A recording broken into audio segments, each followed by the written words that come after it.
Hey guys, subscribe for daily content. And if you're shopping for gear, make sure you check out the description for the newest items at some of the very best online retailers.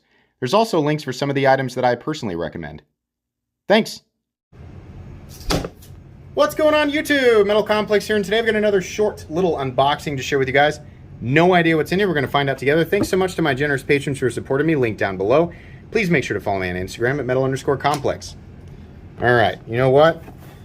Easiest way to do this. Oh, this box was sent to me by William. Thank you very much, William. Let's see what we've got in here. Oh, sorry, that exploded, but nicely packaged, and we do have a note. Per your request, I'm sending you my... Oh, nice. Yes. Please feel free to disassemble if you choose. I've made no modifications or changes to the knife, and it comes to you as I purchased it. Awesome. Okay. Thanks, man. I appreciate that. That's Bill. Thanks, Bill. Appreciate it. Okay, let's get in here. That's a big, is this the, yeah, oh my gosh. Hold on here. Looky there. The SOG Pentagon XR. So, this is a good looking knife. And this is available right now. You can get this. Cryo CTS XHP. Where is this made? Is it US? Is this a US made SOG? I don't know. Okay, we have a blade that's a little off centered, but I'm pretty confident that I can fix that. I do like how the blade looks. Definitely. I do like the materials they're using between the... Oh, is it? That's G10. Looks like it's backed up by steel liners on the inside. Decent looking pocket clip. Okay, I'm not sure why it's not deeper, but that's not bad. The thumb studs are in the right place. It's super smooth. Definitely. This is impressive for SOG. A lot of people pointed out SOG's been doing a lot better for a lot longer than I had recently suggested. I just haven't been paying attention.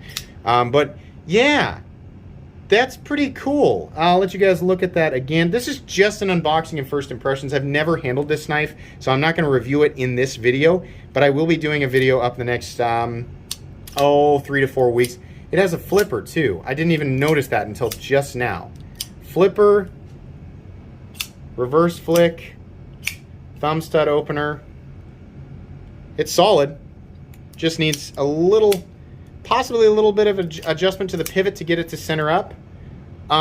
Yeah, a lot more. SOG just keeps impressing me. I'm paying attention. I'm paying attention to SOG. I think you guys should be too. I don't know if this is made in the United States or not. I know that there was another SOG that I reviewed here recently that was, but I'm going to guess this is reasonably expensive, right? But everything but the centering looks okay, and centering can generally be fixed after the fact. Yeah. Look at that. Makes a cool sound too. I like the blade. I don't know that it's ground like, you know, obviously it doesn't have a lot of room to drop from the maximum point of thickness, and there's a fuller in there, which looks cool, right? They sharpen this up here. That's sharp. I'm going to say it's perfectly sharpened at the tip, but it's interesting. That's obviously on purpose. Is it well enough hidden in there? Yeah, you can't touch it. Interesting. Okay. I wonder if that's technically a dagger. Anyways, I don't know. Short and sweet today, guys. That's pretty much it. You guys will get a full comprehensive review on this knife, you know, down the road, 3-4 weeks. You can pick this knife up in the description. I'll make sure and link it. Please make sure to follow me on Instagram at metal_complex. If you enjoyed this video, leave a like. If you'd like to check out my other content, I do, of course, have lots of videos of knives that are either expensive or inexpensive that I do or don't like, so check those out. If you enjoy all my content, go ahead and click on that link right there. Subscribe because there's definitely more coming. Thanks again for watching, everybody, and have a great day.